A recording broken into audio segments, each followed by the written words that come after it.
Hello and welcome into Stacking Dubs. I'm your host, Chris Chinn. The day before the season starts for the Golden State Warriors, we're going to take a look today about what the recipe would be for the Warriors to top last year and win 50 games or more this season, which would put them at about and depending on the year, about a 4 or 5 seed in the West. Last year, Warriors won 46 games. We already know that was only good enough to make it into the play-in and nothing further. So I'm going to tell you about why this team is going to fare a little bit better this year and how we're going to improve upon that 46 win season. First and foremost, last season, a lot of really close losses. Yes, we had Steph Curry win Clutch Player of the Year, but despite those efforts, the Warriors still found a lot of ways to lose down the stretch, an abnormal amount of losses in close games. And yes, there are reasons for it, and some of those reasons still do exist. But the hope is that the Warriors can even that out a little bit and win some of these close ones and maybe have a little bit of just positive regression in these, 2 to 5 point games where just a couple of little bounces or calls or just slightly better plays in the margins will lead to a couple, if not a handful more wins. Secondly, the Warriors had some just horrific collapses, surrendering 15 and in many cases 20-point leads. I forget what the stretch was, but there was like 6 just double-digit collapses within a month at one point. And so if we can clean that up a bit, I think there's reason to be optimistic about it, with the defense being a little bit more sure this year and just better depth and balance around the roster. Reasons to believe that the Warriors can clean that up and eke out at least another 4 or 5 wins this year and get out of that play-in and straight into a playoff spot. So we'll take a look at it from a few different angles. We're going to start with kind of just the improvements that we saw from last season, and just from the off season and things we're seeing in the preseason. And then I'm going to talk about kind of more of a higher level about what this team must do together to win a few more games and get that 50 win mark. And then also just on an individual player basis, things I'm looking for some of these players to make that next leap. So improvements that we've seen just from a front office perspective, just the moves we made in the offseason, especially to offset some of the key losses. First and foremost, point of attack defense. First guy we're going to look at, DeAnthony Melton, just one of the best POA defensive players in the league. Put him on the team's best point guard, team's best shooting guard, even some threes, although probably more of a guard defender, but he can be the attacking defender, something that allows Andrew Wiggins to be more of a wing point of attack defender. Takes a little pressure off of having to play Gary Payton to the second as much. Really just the biggest addition of the offseason for many reasons. It was DeAnthony Melton. And what he does best is he attacks on defense.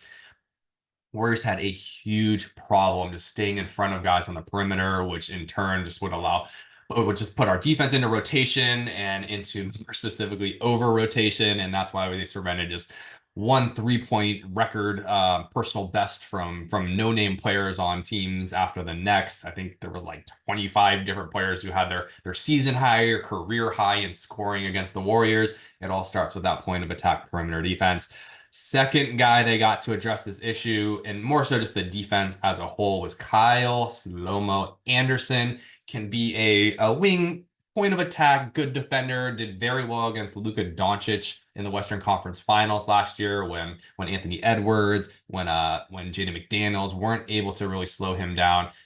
Kyle Anderson had a lot more success. He can defend on ball. He can defend off ball. He's a good, just kind of a big. He can play against, your bigger wings like a LeBron, and he can play against like an Anthony Davis, which we saw in the preseason. Very versatile defender, gives you a lot you can do, and more importantly, you can kind of fill that 4 or 5 role, especially if Draymond's not on the floor. Which leads me to my next improvement from last season. In the addition of Kyle Anderson, we have some insurance for Draymond Green. Draymond's kind of nearing the end of his time, maybe only a couple years left. A lot of mileage on those tires. So anything we can do to reduce Draymond's load, and also if Draymond happens to miss games for who knows what kind of reasons, but maybe he gets suspended or so, you have a little bit of insurance with KA. The third thing that the Warriors I thought did really well addressing this offseason was replacing some catch and shoot capabilities. We lost Klay Thompson, obviously, best catch and shoot 3-point shooter, maybe even over Steph Curry. though I would take Curry, but maybe an NBA history with Klay Thompson. Replace that with Buddy Hield, who is maybe the next best thing. D'Anthony Melton, a much better catch and shoot 3-point shooter than like Chris Paul would be. So Melton gives you a lot of that ability. And then even Lindy Waters, great addition. He's probably not going to be in the rotation for a bit, but he will see his minutes at some point in the season. You're trailing in a game. He kind of gives you that Damian Lee, very different player. Damian Lee type guy off the bench. You can get hot from three, kind of shoot you back into a game, give you a little bit of spacing when you need it. Just at some point or another will be a valuable piece to the Warriors. But in addition to just adding those three, the emphasis has been just apparent for, Pajemski, Moody, Wiggins. Get your three-pointers up, catch and shoot, don't hesitate. Even Kuminga, just get it up, shoot with confidence. We got to get rid of all this ball stopping. And for everything that Klay Thompson was as a catch and shoot three-point shooter, if the shot wasn't there, the ball would stop. Klay, not quite the playmaker. He leaves a lot to be desired when he puts the ball on the floor. Ball doesn't, I can't remember the last time I saw Klay Thompson catch a ball and swing it to the other side of the floor. You're just getting a lot of ball stopping, and that still exists with your Wiggins and Kuminga, even Draymond as a point forward. The ball stops, but we need to get that ball moving, keep the spacing, keep the defense moving, and that's going to open up a lot more for the Warriors. So the emphasis on catch and shoot and just the depth, and that was a big improvement that the front office made in the offseason. On the other side, the holes that the Warriors didn't address, very obvious. If there was two things you could point out, you probably have it on the top of your mind. We did not get a number 2 scorer to lighten the load on Steph Curry, and basically everything that number 2 scorer can unlock in the half court, in high leverage situations, in the playoffs. You just need a number 2 scorer available, and it's going to be done in committee by the Warriors until a bigger move is made. So obviously did not address that, nor did they address getting a stretch center or a stretch big. Try to handle both of these in one fell swoop by getting Lauri Markkanen. We found out that, I think just this morning, that the Warriors had talked about Karl Anthony Towns. They clearly want a stretch center so that they can unlock the lineups with Draymond at the 4, and then that way Kuminga can slide over to the 3 and the spacing isn't messed up.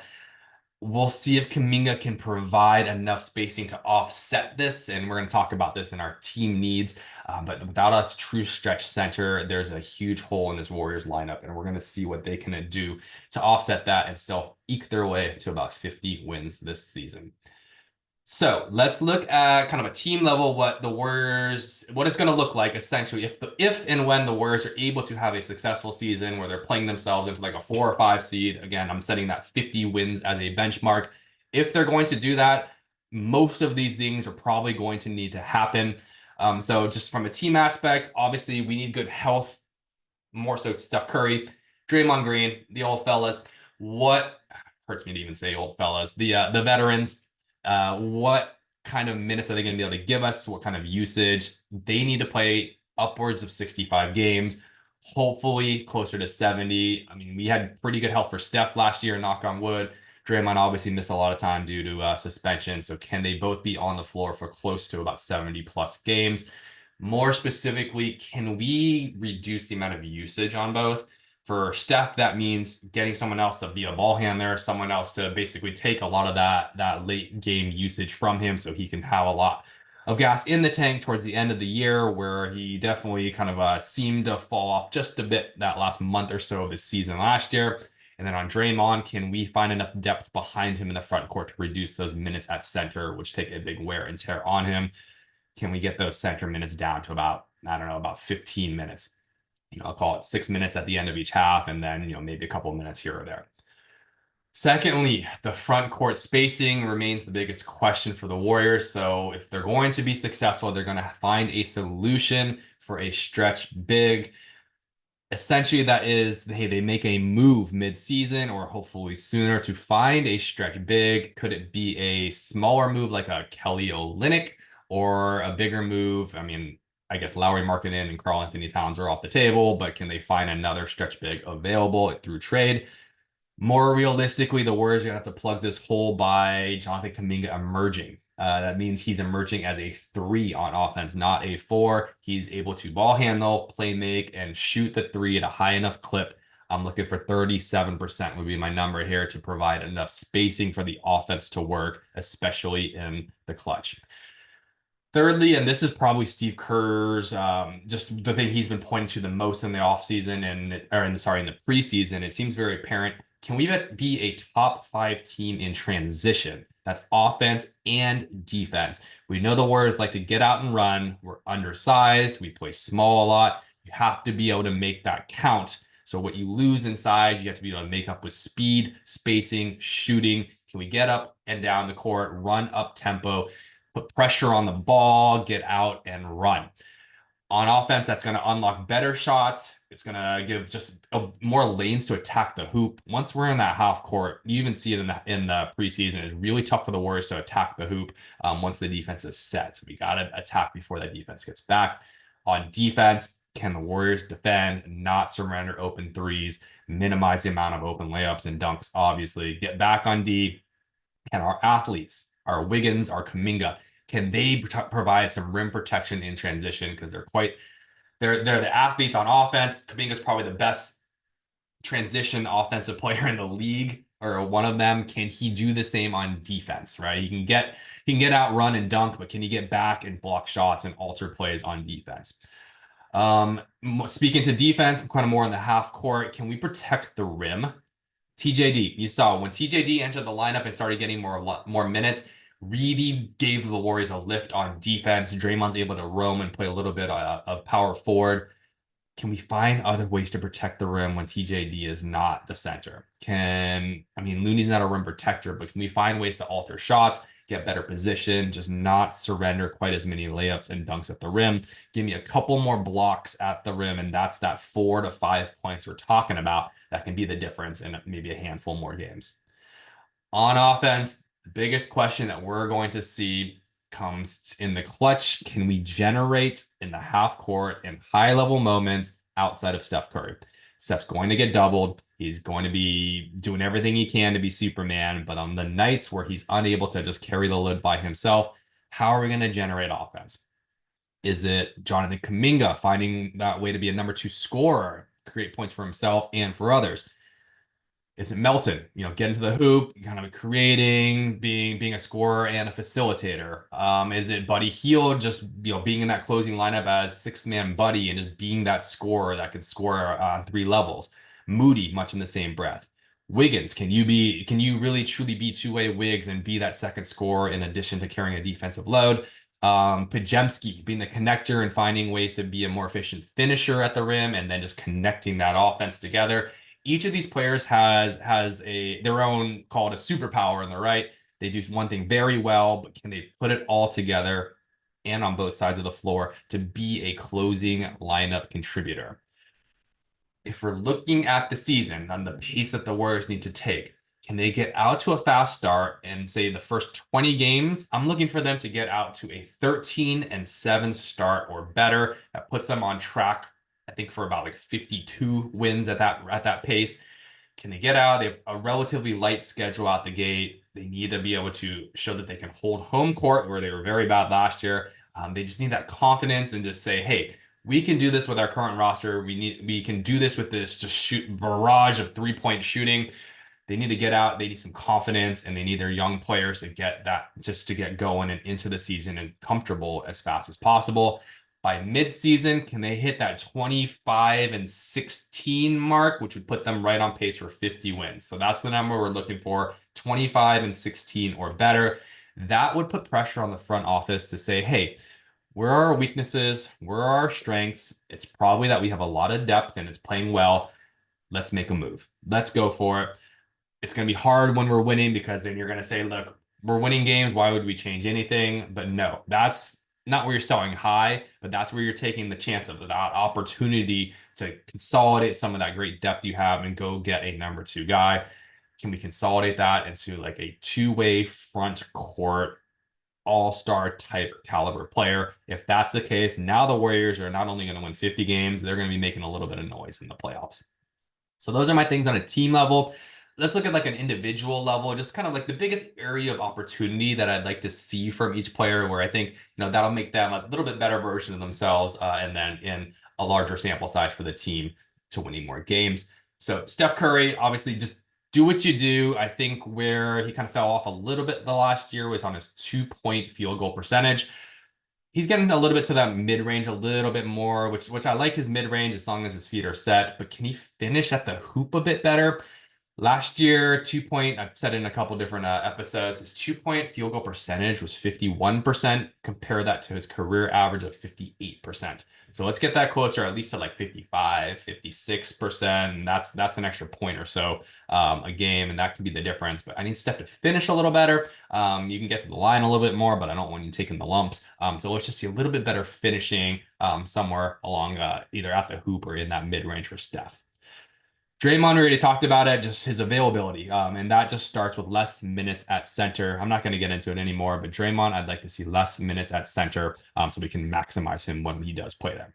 Wiggins, and this might be the biggest one for everybody. Can Wiggins get downhill? So by that, I mean attacking the hoop, uh, basically kind of changing your mentality, changing your approach to offense and being aggressive.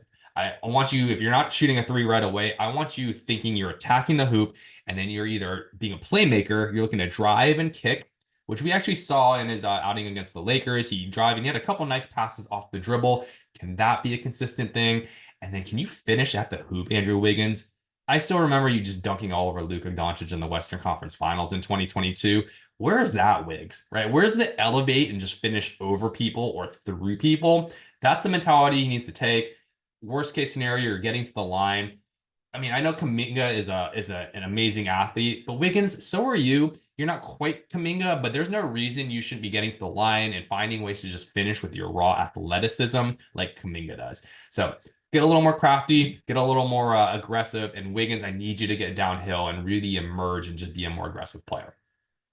As far as Pajemski, it's the on-ball defense. We know he can get up, be off ball. He can take charges. He over rotates a lot too, so get that out of your system. But can you be better on ball? You don't have to quite be a point of attack defender, but you need to be viable when you're switched onto ones, twos, and threes. You need to be able to just like hold your own against wings because you're going to be switched a bunch. So you need to be a little bit stronger. You got to move those feet and be an athlete.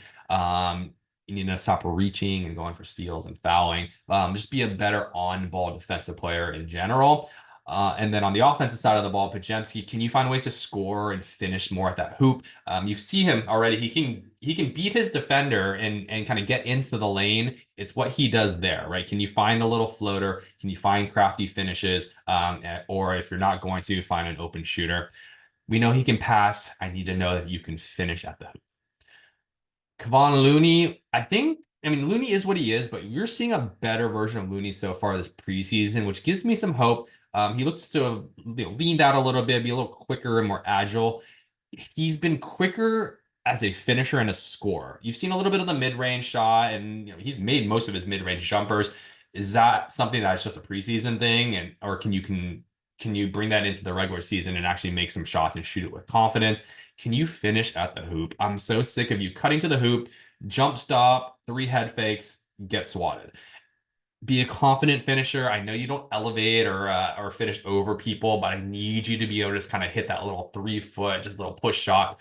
Find a way to score, and there's an extra 2 points a game of Looney's just a better scorer.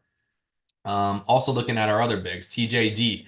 I'm looking for you to really turn the corner and be a reliable 20 to 25 minute guy. You more or less already are, but that really comes with, can you guard the bigger centers in the league, right? Or is Looney going to have to do all that heavy work? Can you be, reliable against your Anthony Davis's, more so your Valanciunis's, your Steven Adams, like the big guys where they're just gonna be pushing you around. Can you hold up and be strong and not surrender easy buckets? Can you rebound at that point? And more specifically on offense, can you provide vertical spacing as a lob threat for this team? The biggest issue, again, with the front court is just the spacing, but it doesn't have to be around the perimeter to create spacing. You can do it vertically. I think he does it well. Can we find a way as guards and just as a team to get him in enough pick and roll where he's able to cut to the hoop, finish as a lob threat, or be a playmaker out of it? If TJD can do that and find some extra points and extra playmaking, now he's going to find himself playing, upwards of 25, 30 minutes. And that is potentially a way to really just give a different wrinkle to this Warriors team. And then lastly, the big guy, Jonathan Kuminga. What are your biggest areas of opportunity? It is literally everything. Do everything better. You need to rebound better, score more efficiently, shoot more efficiently, play, make, and pass more efficiently, make better decisions. Uh, on defense, not get lost off ball, be a better on ball defender, rebound, transition defense. Literally, Kuminga. The only reason I say all these things is because he just has nothing but the sky's the limit for him in every aspect of basketball. Can you make the leap in a lot of those categories? It's not going to be everything, but we need you to be more than just a scorer. We need you to really just take that leap on both sides of the ball and in transition. Okay, that's quite a lot to ask, but those are the things that I'd like to see. And again, if the Warriors are going to find success this season, those are the things that are going to happen, or at least some combination of them. So that's going to serve as my preview for the season. I'm going to make my prediction now that the Warriors win exactly 50 games. They're going to go 50-32, and they're going to make a move in the middle of the season for a big. I don't know that they're going to make a move for the number 2 scorer. I think we're all pretty pessimistic and selling that right now. But I do think they'll make some kind of a smaller move because they'll have some early season success. And depth is it's just not enough minutes to go around. So they're going to consolidate. They're going to find a move. They might even send a pick off or two. And you're going to see this Warriors team in the playoffs, and they're going to win their first round matchup against whoever the heck they're playing. And then we'll see what happens in the second round. No predictions beyond that. All right, there you have it, guys. Mark my words. We'll revisit some of these things as the season goes on, but let me know in the comments anything you agree with, things you think that are just too much of an ask. But I would like to see the Warriors win 50 games, and I hope you will too. All right, guys, let's have a fantastic season. Let's see those Dubs bounce back, and let's get Steph Curry a little bit. Let's just get him that 5th ring. All right. Until next time, I'm Chris Chinn. Thanks for tuning in. Peace, love, and stacking dubs.